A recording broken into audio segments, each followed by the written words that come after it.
শুভ সকাল বন্ধুরা, সবাই কেমন আছো? নিশ্চয়ই খুব ভালো আছো। আমিও ভালো আছি। এই দেখো, তোমাদের দাদাভাই বেরিয়ে গেল, তার আগে আমি বিছানা টিছানা একদম তুলে দিয়েছি। আজকে একটু আগেই তুলে দিয়েছি, কারণ এখন তো সকাল সকাল মেয়েকেও টেনে তুলেছি। আর না তুই রাত্রিবেলা 11 একসঙ্গে সবাই শুয়েছি 12টার সময়, ওঠ শিগগিরই। যাই হোক, আজকে আমার অনেক তাড়াতাড়ি ঘুমটা ভেঙে গেছে। 5:30টাও বাজেনি, তখন উঠে গেছি। এই যে সব এই ঘরটা বিছানা টিছানা তোলা হয়ে গেছে, যে চাদর টাদর পেতে দিয়েছি। আর এখানে জানলা খুলবো কী রোদ। আর এই ঘরে তো এসি চলছিল, ওই জন্য বেশ ঠান্ডা ঠান্ডা আছে। দরজাটা এখন খুললাম, ঘরটা ঝাড় দিতে হবে। আর বারান্দার রোদ দেখো, ফাটিয়ে দিচ্ছে পুরো। এই যে এদিকে দরজা, এই যে পর্দা তুলে রেখেছি। কী গরম, কী বলবো বন্ধুরা। সোফা টোপাগুলো মোটামুটি সেঁকে ঝেড়েছি, সোমবার দিনকে আবার ঝেড়ে দেবো, আজকে আর ঝাড়বো না। প্রচণ্ড গরম করছে, মানে এত বিচ্ছিরি গরম। দেখো রোদের তেজ দেখো। এখনও ঘরটা ঝাড় দেওয়া হয়নি, ঘরটা ঝাড় দেবো। এদিকে মেয়েও পড়তে বসে গেছে। অনেক সকালেই উঠে আজকে মানে এক্সারসাইজ করলো না, ও একবারে পড়তে বসে গেল। 8টায় যে পরীক্ষা, এখন খুব চাপ। চলো আমি এবার কাজে হাত দিই। তারপর দেখো আর দেরি করলাম না, ঝাড় ঠাড় দেওয়া শুরু করে দিলাম। সিঙ্কে অনেকগুলো বাসন ছিল, সেগুলো ধোয়া হয়ে গেছে। এই যে সকালে অফিসে রান্না করা হয়েছে, মানে কতবার যে ধুতে হয় কি বলবো। আর তারপরে এই যে একটু বারান্দায় কথা বলছি সামনের বাড়ি ওর সাথে, একটু জায়ের সাথে, যে এত রোদ তাকাতে পারছি না, কিন্তু কিছু উপায় নেই। মাঝে মাঝে একটু রোদ উঠছে, আবার হচ্ছে। আর এখন সকালে কাচলে তো বারান্দা দিয়ে দিলে না, একদম তোমার 12টা 12:30টার মধ্যে মনে হয় সময় সময় সব গোছানো হয়ে যাবে। আর আমি তো এখন বেলাতেই কাচবো, হাতেই কাচবো। মেশিনে কাচলে সকাল সকাল হয়ে যায়, বেলাতে হাতে কাচলে একটু দেরি হয়। একদম লাস্টে মানে রান্নাঘরটা, কিচেন টিচেন সব পরিষ্কার টরিষ্কার করে তারপর মেয়ে স্নান হয়, তারপর কাচা হয়। আর মেশিনে কাচলে অনেকটা সময় বেঁচে যায়, কিন্তু রোজ রোজ মেশিনে কাচলে আমার পাইপটা তো বাথরুম থেকে বার করা হয় জলটা, এই জন্য না বাথরুমটাও ভীষণ হয়ে যায়। সবই হয়। আর দেখবে বাথরুমের মধ্যে কাছা টাছা হলে না প্রচণ্ড ওয়াশরুম, মানে এত হয়ে যায়, প্রায় আমাকে দেখবে ওয়াশরুম পরিষ্কার করতে হয়। কিছু করার নেই, করতেই হবে। আর ওয়াশরুম মানে অপরিষ্কার থাকলে আমার নিজেরই একদম বিরক্তি লাগে। আর সবথেকে মেন কেন হয় জানো তো, যেহেতু জলের আয়রন আছে, আয়রনেই আরও বেশি হয়ে যায়। এমনকি ধরো ওয়াশরুমে যে গামলাটা থাকে, একটু হালকা কালারের মধ্যে, তো একটু হালকা লাইট গ্রিন আর একটু হোয়াইটের মধ্যে, বাবারে কী হয়ে যায় কি বলবো। ওখানে একটা স্কচ ব্রাইট রাখা থাকে বাথরুমের সেলফের ওখানে, ওটা দিয়ে মাঝে মাঝে একটু পরিষ্কার করে দিতে হয়। কারণ নোংরা তো আমি একদমই পছন্দ করি না, কি বলবো। আর এই জন্যই আমাকে এত খাটতে হয়। এই তোমাদের দাদাভাইকে বলছিলাম সেদিনকে, যে খেটে খেটে শেষ হয়ে যাচ্ছি, চুপচাপ বসে থাকলে, নোংরা থাকলে তাহলে চেহারাটা ভালো হয়ে যেত। কী বলবো আর। তারপরে দেখো রান্নায় চলে আসলাম, টিফিনও খাওয়া হয়ে গেছে মা মেয়ে দুজনে। আর এই এক টিফিন খাওয়া নিয়েও খুব সমস্যা। যাক, দুজনেই খেয়ে নিয়েছি। ওই কালকের রুটি করা ছিল, তো আটা মাখা ছিল। আটা ওই দুটো দুটো 4টে রুটি করে নিয়েছি। আর কলা ছিল, সন্দেশ ছিল, আমি ওগুলো দিয়েই খেয়ে নিয়েছি। আর মেয়ে ওর সকালবেলা ওর বাবার জন্য রান্না করা ছিল, একটু তরকারি ছিল, ওটা দিয়েই খেয়ে নিয়েছি ও। আমার মানে ওর ধরো আমাদের একটা যা কিছু হলে খেয়ে নিই মাঝে মাঝে, যে দূর একার জন্য আর করতে ইচ্ছে করে না, কিন্তু ও তো খেতে চায় না সব কিছু। এই দেখো, দেখতেই তো পেলে কালো জিরে সোমবার দিয়ে আলুগুলোকে ভেজে নিলাম, তারপর ডাঁটাগুলো দিলাম। আর পোস্ত আমার মিক্সিটা এখনও ঠিক করতে পারলাম না, আর কত ঠিক করব। এই গিজার, সেই গিজারেরকে খবর দেওয়া হয়েছে, সে আবার আসবে।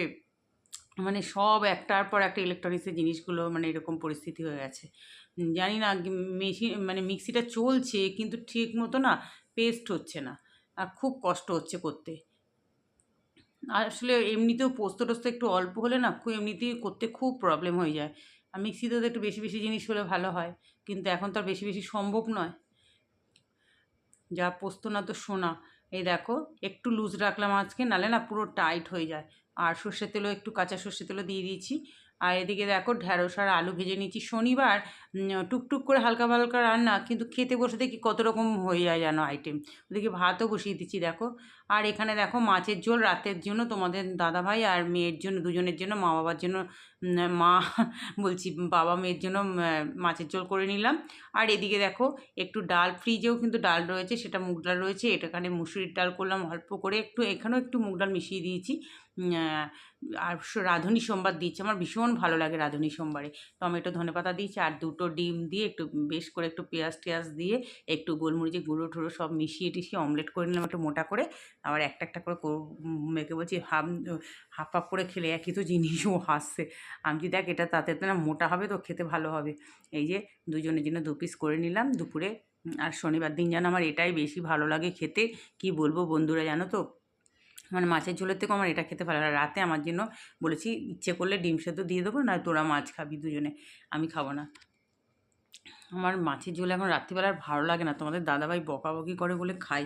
আমি তো আজকেই ওই জন্য নিজের জন্য করিই নি, ওদের দুজনের জন্যই করেছি, কারণ ডাল পোস্ত এসব থাকবে, আমার আর কিছু লাগবে না। আর রাতে একদম একটুখানিই খাই। এদিকে দেখো বাসন তো তখন একবার সকালে মাজা হয়েছে, আবার এখন কতগুলো বাসন জমে গেছে, বাসনগুলো মেজে নিচ্ছি। এবার কড়া ঠড়া সবই রয়েছে। একটা ভাতের মাড় গালে না, এই বড় বাটিটার মধ্যে তো গালা হয়, আর ভীষণ আঠাটা মতো ওই জন্য ওটা একটু চেপে মাজতে হয়, নাহলে তো খুব অসুবিধা হয়ে যায়। এই যে কড়াটাকে উপরে তুলে নিলাম, ছোটো ছোটোগুলো আগে মেজে নিচ্ছি। তোমাদের বলি না, আগে কড়া মাজলে এনার্জি লস হয়ে যাবে, কারণ ছোটো ছোটোগুলো আগে উদ্ধার করে নিই, লাস্টে যত এনার্জি আছে সব দিয়ে কড়ার ওপর ঝাঁপিয়ে পড়তে হবে। তবে কড়া আমি ধুয়ে ধুয়ে করি বলে অত অপরিষ্কার হয় না, কারণ ওই কড়ার মধ্যেই রান্না করলে না রান্নাটাও হয়ে যায় আর কড়াতে দাগ হয়ে যায় খুব। তাতেই সেদিনকে একটু কাঁচকলা সেদ্ধ করেছি, কীরকম দাগ হয়ে গেছিলো। যা হোক বাসন টাসন সব উদ্ধার হয়ে গেছে। এবার গ্যাস ট্যাসগুলো মোছার পালা। মেয়েও স্নান করতে চলে গেছে। এই যে বারবার করে যে একটু ভালো করে তোমাদের লাস্ট টাইম ফিনিশিংটাই দেখাই। প্রথমে তো একদম ডিটারজেন্ট দিয়ে স্কচ ব্রাইট দিয়ে ভালো করে পরিষ্কার করি। রান্না মানেই হচ্ছে তেল চিট, দেখবে যতই চিমনি লাগাও, ওটা রান্নার একটা আলাদা যাই হোক, এতক্ষণ যে সমস্ত বন্ধুরা আমার ধৈর্য ধরে ভিডিও দেখছো তোমাদের সবাইকে জানাচ্ছি অনেক অনেক ভালোবাসা। এইভাবে কিছু বন্ধু আমার পাশে রয়েছে আমি জানি, সবাইকে বলছি একটু পাশে থেকো। অনেক কি বন্ধুরাই আছে আগে দেখতো, এখন দেখি তারা আর দেখে না। যাই হোক, অন্য ভিডিওতে গিয়ে দেখে দেখি কমেন্টস করে, কিন্তু আমার জানি না, আমার চ্যানেলে আসে না। আর হয় কী বলবো, আর বলার কিছু নেই। এবার আমার চ্যানেলই তারা প্রথম আসতো, তারপরে কিন্তু অন্য চ্যানেলে গেছে, এবার সেখান থেকে আর দেখি এখন আমার চ্যানেলই আসে না, খুব খারাপ লাগে। তোমরা যারা যারা আমার বন্ধুরা পাশে আছো একটু থেকো। তোমাদেরকে বলি না যে এটা হচ্ছে আমার একটা ভালোবাসার জায়গা, ওই জন্যই মানে ভিডিও আপলোড করে যাচ্ছি এখনও পর্যন্ত। যারা চ্যানেলটা সাবস্ক্রাইব করছো তোমাদেরকে অনেক অনেক ভালোবাসা। তারপর দেখো স্নান টান সব সেরে কাঁচা টাচা সব বারান্দায় মেলে দিয়েছি। এই যে পুজো দিতে চলে আসলাম। এই যে দেখো কি ভালো লাগে বলো, এই ফুলগুলো 3টে করে তুলি জানো তো, ওই যে পেতলের লক্ষ্মী আর মাটির লক্ষ্মী প্রতিমাকে দিই, আর ঘটে একটা দিই। এই দেখো বন্ধুরা, শনিবারে দেখো টুকটুক করে রান্না, আর খেতে বসে কিন্তু কত পদ হয়ে যায়। শাক ভাজা রয়েছে, আর এই যে ঢেঁড়স আলু শাক, আর এই ঝিরিঝিরি আলু ভাজাটা একটু প্যাকেটে নেওয়া হয়েছিল, আজকেই শেষ হয়ে গেলো, রাতের দিকে একটু খেতাম। আর ডাল যে ডালটা করেছে ওটা নিয়ে, ডালটা ফ্রিজে ছিল, এটা আবার গরম করে নিলাম। আর সব নিয়ে বসে গেলাম। মেয়ে তো এখনও মেয়েকে দই দিচ্ছি না। বন্ধুরা এই দেখো এখন একটু বেরোচ্ছি, সন্ধে কি 7টা বেজে গেছে পুরো। ভাবলাম একটু তাড়াতাড়ি যাবো, ওই বিশাল মেগা শপ আছে ওখানে একটু যাবো, তেলও আনতাম, ওখান থেকে তেলটা আনি মাস পরে। আর দেখি তোমাদের দাদাভাইয়ের একটু দরকার আছে শার্ট ফাট কিনে, কটনের গরম ছাড়া তো ওর তো হাফ শার্ট পরে, এবার পেলে হয়। হাফ শার্ট না একদম পাওয়া যায় না মার্কেটে, আর ও তো ইন করে পড়ে তো, আর সবই একদম শর্ট শর্ট শার্ট, ওর আবার ডবল এক্সেল না ওটা হয় না। চলো যাই, নিচে বাইক বার করছি। তারপর দেখো চলে আসলাম এই জিটি রোডের ওপর, আমাদের বাড়ি থেকে একদমই কাছে, যে তোমাদের দাদাভাই বাইকটা রাখতে গেছিলো ওখানে। এবার ঢুকবো, মানে ওপার থেকে এপার হওয়াটা এত টাফ হয়ে যায় না, মানে ভীষণ বিরক্তি লাগে, এখান থেকে একটা গাড়ি ওখান থেকে একটা গাড়ি, মানে বড় বিরক্তি মাঝে মাঝে লেগে যায় আমার এপার ওপার হওয়া। দেখো আর দিনে দিনে তো গাড়ির সংখ্যা এত বেড়ে গেছে কি বলবো আর। এই যে ঢুকে যাচ্ছি আমরা, এখানে একটু লাইট দিয়ে নতুন এটা করেছে, এই জন্য একটু মানে ক্যামেরাটা উপর দিকে দেখলাম। এখানে সমস্ত লেডিসের রয়েছে, ওখানে আমার এখন দরকার নেই, ক্যাশ কাউন্টারও রয়েছে। আমার ওপরে গ্রাউন্ড ফ্লোরে দরকার নেই, সেকেন্ড ফ্লোরে দরকার আছে, আর ফার্স্ট ফ্লোরে দরকার আছে। ফার্স্ট ফ্লোরেই সে তোমাদের দাদাভাইয়ের দরকারেই যাচ্ছি। আর টুকটাক দুই একটা বলেন একটা জায়গায় গেলে তো টুকটাক যা হাতের সামনে থাকে যদি একটু দরকারি জিনিস। আর একদম থার্ড সেকেন্ড ফ্লোরে হচ্ছে তোমারই গ্রসারির আইটেম আছে, ওখানে তো যেতেই হবে তেল নিতে। প্রত্যেক মাসে আমরা এখান থেকে তেলটা নিই, খুব ভালো, ওদের নিজস্ব প্রোডাক্টে খুব ভালো তেলটা পাওয়া যায়। কেন বলো তো, অন্য সমস্ত ব্র্যান্ড মানে ব্র্যান্ডের দেখছি করে দিয়েছে, 900রও কম দেখছি এখন তেল দিচ্ছে, এরা একমাত্র ঠিক রেখেছে। এই জন্যই আমার এখান থেকে তেলটা নেওয়া। এই যে শার্টের কালেকশানে চলে আসলাম, আর এখানে না একদম পিওর কটনের শার্টগুলোই পাওয়া যায়, জানো তো, ওই গরমের সময় একটু ভালো পাওয়া যায়। ওই জন্যই তোমাদের দাদাভাইয়ের এই কটনের, ও তো কটন ছাড়া মানে পরায়, আর ও হাফ শার্ট ছাড়া পরতে পারে না, মানে গরমে পরতেই চায় না। ওই জন্য এই হাফ শার্ট, তখন আর হাফ শার্ট কোনো দোকানে সহজে পাই না, সমস্ত ফুল পুজোর সময় তো এখানেও পাওয়া যায় না, পুজোর সময় তো হাফ শার্ট একদমই পাওয়া যায় না। ওই যে নিয়ে নিলাম, পাইনি তোমাদের দাদাভাইয়ের মন মতো হয়নি। আর তারপরে দেখো, আর ও একটু লাইট কালারটা বেশি পছন্দ করে, আর গরমে একটু লাইট কালারে আরামও লাগে। এখানে চলে আসলাম, যা যা দরকার সেগুলো তোমাদের দাদাভাই নিয়ে নিচ্ছে, আমি দেখছিলাম বসে বসে। আর গ্রসারির আইটেমও না কী বলো তো, মানে মলে আসতে গেলে না তোমাকে অনেকটা টাইম নিয়ে আসতে হবে। এই যে দেখো ক্যাশ কাউন্টারে এত, মানে যেখানটা ফাঁকা পেয়েছি দুজনেই লাইন দিচ্ছি, যারটা আগে হয় জানো তো, এরমভাবেই করি আমি। বন্ধুরা সেই জন্য গেলাম, কি গরম, সেই তোমাদের দাদাভাইয়ের শার্ট কেনার জন্য গেছিলাম, কিন্তু ওর ঠিক হলো না।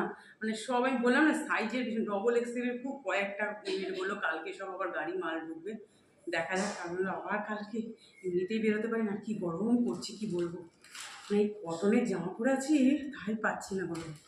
তারপর ওই যে ওখানে তো বললো না তেল আনতে যাওয়া হয়েছিল, মাস হয়ে গেছে, টুকটাক একটা সামনে থাকে, সামনে তো নিজের পিস আছে, দুটোটা মেয়ের এই যে নতুন টুপি কিনে দিলাম, হারিয়ে ফেললো, এখন আবার সাইকেলে যেতেই যা রোদ, টুপি এরকম পরি, টুকটাক সব কিনলাম।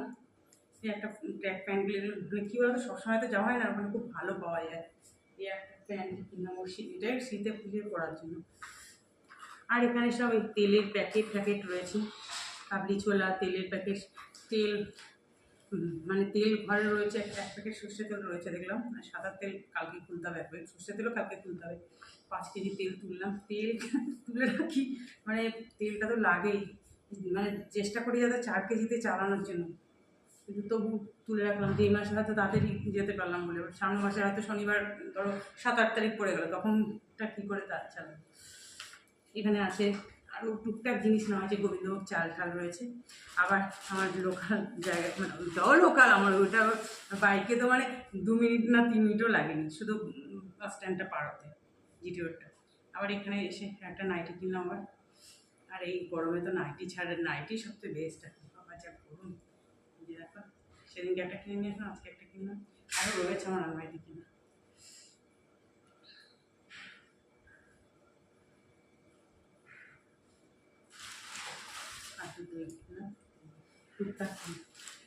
চলো আজকে ভিডিওটা তাহলে এত পর্যন্ত, সবাই ভালো থেকো, সুস্থ থেকো, যে যেখান থেকে ভিডিওটা দেখছো ভালো লাগলে নিজের মনে করে একটু সাবস্ক্রাইব করো, আর যারা আমার পুরনো বন্ধুরা আছো তারা লাইক দিয়ে পুরো ওয়াচ করে দিও।